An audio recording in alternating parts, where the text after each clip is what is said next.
Udip dalam dunia nyo pernah tanya baik ya ke labagop. Bak labagop ina labag tanya. Man la yarham la yurham. Siapa yang tidak menyayangi tidak akan disayangi. Beta fikir kita yang akan merempak kasih sayang Allah juga kasih sayang hamba apabila hati tidak menyayangi yang lain.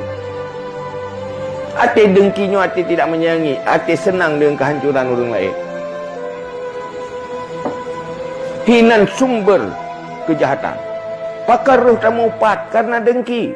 Pakar roh tak pegah kekurangan gop karena dengki ingin terjatuhkan orang lain. Hanya sagai raya orang lain, hanya sagai senang orang lain. Berhina je.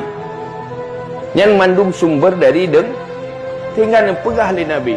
Al-hasadu ya'kulul hasanah kama ta'kulun narul khatabah. Dengkinya dipajuh kejahatan. Lagi dipajuh kaya toli apui.